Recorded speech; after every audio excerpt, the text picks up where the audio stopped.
Hello, good evening. You're watching Awaz News. I'm Kubra Ali. Here are today major updates from across Canada. Toronto police say officers investigating a shooting at the U.S. consulate early Monday morning engaged in a high-speed pursuit of the suspect vehicle on the Dan Valley Parkway before suspending the chase amid safety concerns. The incident, which occurred at the University Avenue building at around 4:45 a.m., comes about 4 months after the building was struck by gunfire in another shooting on March 10th. A Toronto police security detail was subsequently stationed at the consulate in the wake of that shooting, and it was an officer on that detail who first reported the gunshot on Monday morning. Deputy Chief Frank Barredo told our reporters at the scene that it appears one shot was fired at the building on Monday, causing damage to the front of the consulate.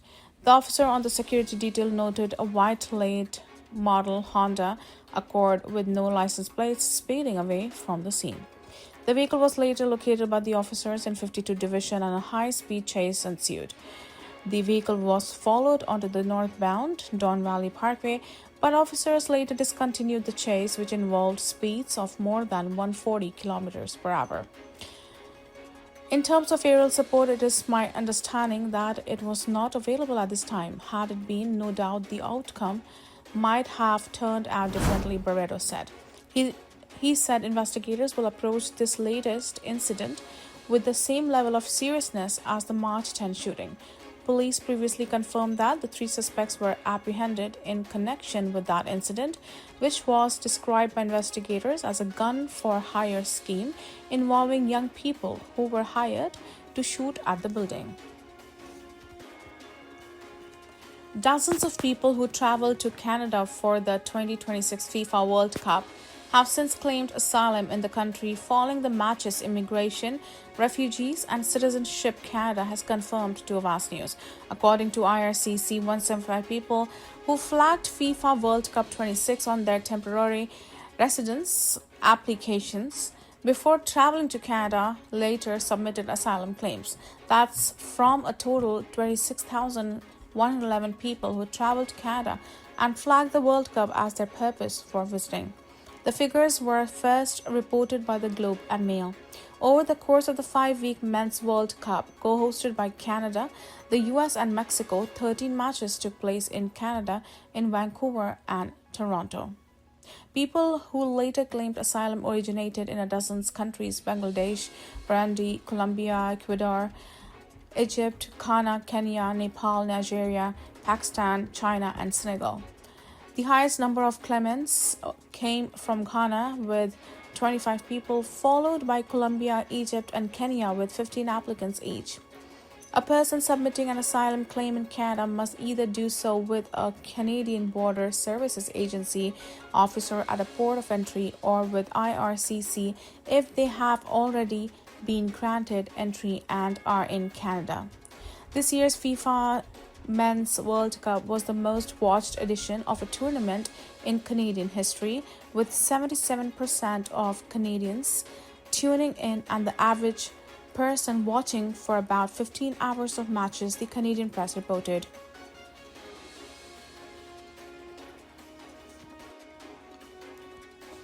Toronto could see torrential rain and thunderstorms tonight, prompting officials with the Toronto and Region Conservation Authority to issue a flood outlook for the city. This weather system is expected to begin on Monday night and continue overnight and into the early morning hours. In Toronto, Environment Canada says there is a 40% chance of showers this afternoon and the risk of thunderstorm. Showers and the risk of thunderstorm jump to 70% in the city tonight, with a 60% chance of showers and the risk of a thunderstorm on Tuesday. The forecasted thunderstorms are expected to bring up to 50 millimeters of total rainfall, with heavy rain intensities at times potentially exceeding 20 millimeters in 1 hour of a time, the Conservation Authority noted in a statement. Flood outlooks serve as an early notice of the potential for flooding based on weather forecasts calling for conditions that could lead to high runoff and cause ice jams or lakeshore flooding. This one is in effect until 11:59 p.m. tomorrow night.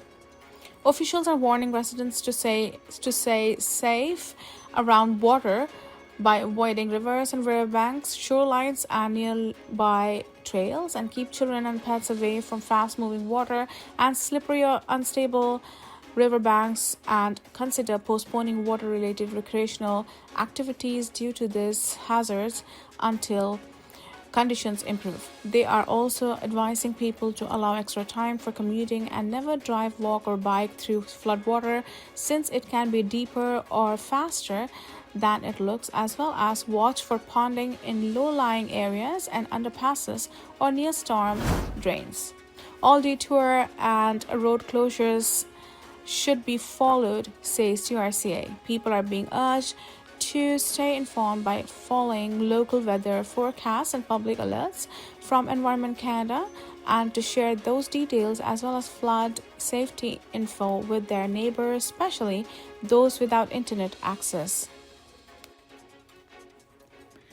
Two suspects wanted in connection with a fatal targeted shooting in Niagara Falls are believed to be driving in a different vehicle that was not seen during the incident last week.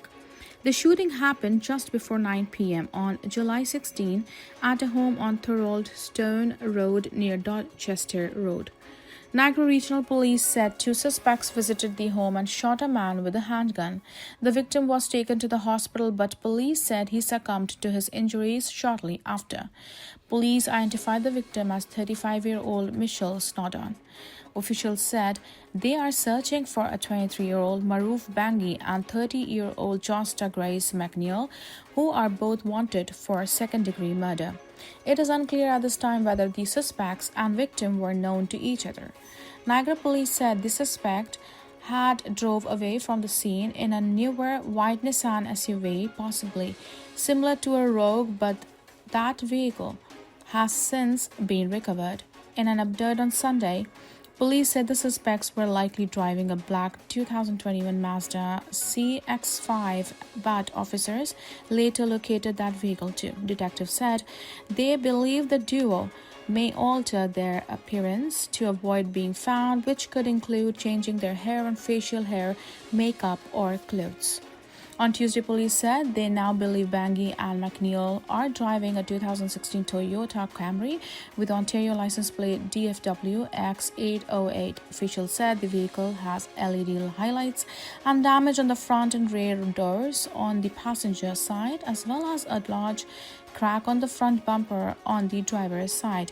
The sedan was last seen driving along Highway 45 in Hastings, Ontario, which is roughly 36 kilometers east of Peterborough.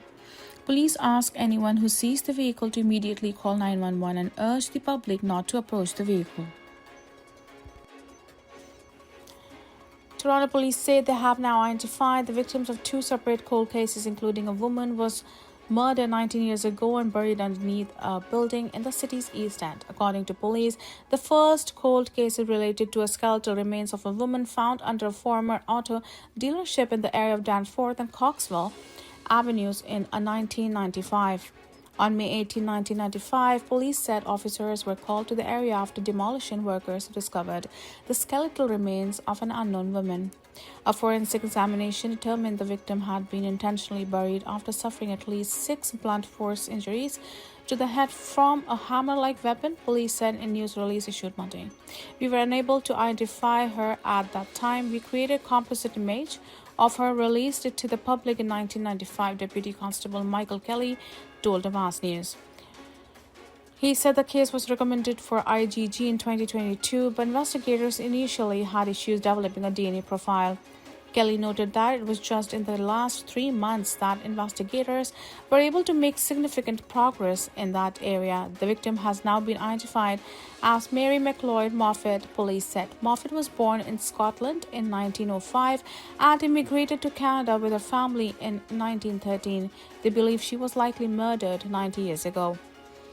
According to police, the victim's husband, Andrew Lloyd Moffat, who died 10 years ago before his wife's body was discovered, is believed to be responsible for her murder. Through their investigation, Kelly said officers learned that Moffat and her husband had one child before he left and married a woman in the Toronto area. Her body, he said, was found at a property that was adjacent to a tire business that her husband operated. He at one point assumed that Elias Drake Lloyd Cummings had lived in the United States and Vancouver before his death in 1985. Kelly said the suspect ultimately married 4 women, having children with 3 of them. We have been able to have discussions with those family members as well, the detective said. Obviously, this begins and ends with a very sad, difficult tale to hear about, but for some family members, it answers a few questions. He called Moffat's murder one of the Toronto's oldest mysteries. A TikTok star from Victoria, British Columbia, who used the platform to share her experiences living with young onset Alzheimer's disease, has died. Rebecca Luna ended her life using medical assistance in dying on Saturday afternoon. She was 49. She died peacefully while surrounded by loved ones, reads a post on the family's GoFundMe, which was set up to help cover end-of-life expenses. Last week, Luna announced to her more than 95,000 social media followers that she had decided to move up to date of her May appointment. "I'm living in a body that doesn't feel comfortable, save good," she said on a TikTok video. "It feels terrible, so the idea of waiting 2 weeks felt like too much." The internet personality said she made the decision during a recent visit with her palliative care doctor. "She kept reminding me that this was my decision. This whole thing was my decision. This was when I got it, prioritized myself, and haven't done that my whole life," Luna said. She said, "When would you go if it was just your choice and hats?" And I said, "Now." Using the handle "Where did Bex go?" Luna built up her online following with candid discussions about her diagnosis and the complications Alzheimer's brought to her life, with video titles such as "Dating While Dying" and "Traveling with Invisible Disabilities." She also discussed her journey through sobriety. Facing the end, Luna said she was proud to have stayed off alcohol during the physically and emotionally difficult final months of her life. She ended her last public message with a call for her followers to love themselves, something she said it took her years of therapy to learn how to do herself. "You can't sit around and hope that you are going to love yourself. You have to act your way into loving yourself, and that's by speaking nicely to yourself," Luna said. "If I can do it, you can do it too." Provincial police say a man is dead following an accident involving a lawnmower on Saturday. It happened in the area of Salem Road in the Little Britain neighborhood of Kawartha Lakes. OPP responded to a call in the area around 8 p.m. alongside Kawartha Lakes Paramedic Service and Kawartha Lakes Fire Rescue Service. Police say the lawnmower rider, a 69-year-old man, was pronounced dead at the scene. The area was closed for several hours as police conducted their investigation, but was later reopened. Details of what happened are scarce, but police say at this time the man's death is not considered suspicious. Thank you for watching Awaz News. I'm Kubra Ali. I'll see you tomorrow, same time, same channel. Have a good night.